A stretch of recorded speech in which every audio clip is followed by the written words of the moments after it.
got in touch with me after my review, and you mentioned Columbine. And it does affect people still very obviously and profoundly here still. Part of the story, as most of you know, is that there's a storyline about a boy that Taylor plays who's contemplating suicide. And one woman, she called me up and she just basically said that because of the way that the story goes, and I'm just conveying the thought, was that because it's infused with this really great punk rock music that I call it punk rock. I mean, you could sing along with it and play it over and over again. But her feeling was when you have music that's so ingrained, so important to kids too, and then what happens to this character in this play, that in some ways that glorifies suicide in some way. And I know what my answer to her was, but what would be your answer to somebody who says that Moritz's storyline in some way glorifies suicide? You know, that's an interesting question. It's hard to say. I mean, each audience member is going to have a completely different point of view based on, I mean, what's happened in their life.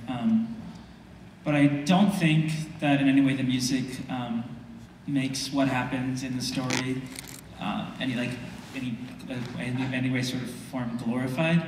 I think it's just told honestly, and the music is, if anything, just makes it so much more accessible to audiences, because our show brings in generally like a non-theater going audience, or less frequently theater going audience. So that if anything, the music invites, I think, audience members into the story more than like classical musical theater would. I don't really know how to answer that question. Well, it's such a big question. You can't really. It sort of goes back to the whole Marilyn Manson thing. You know, anytime people feel like there's some sort of cool quotient to a song, and then a character puts a gun in his mouth, you know, there's going to be people who are going to read it one way, and other people. My response was to look at the story. Look at what actually happens. You know, especially. It was definitely Moritz's last resort. You know, in the story. I mean, not exactly. There's always, you know, hope, and that should never happen. But yeah, I don't think it's glorified in any way. I just think, you know, it's just telling the story honestly. And the music in the show is meant to be completely removed from the story. It's like an outside thought. We completely like drop our characters and just sing these songs as ourselves to show like, hey, this is still important today. So I think if you can understand that, you'll understand the music isn't really attached to what his decision is in the play, and it's more. It's more like an inner monologue. It's more like Steffi commenting on what's happening to Ilsa, or, you know, Taylor commenting on what's happening to Moritz. So how many of you are aware of Totally Trucked? Ever heard of it? A lot of you have. Totally Trucked is the Spring Awakening tour on Twitter, and there are blogs and there's a website that goes along with it.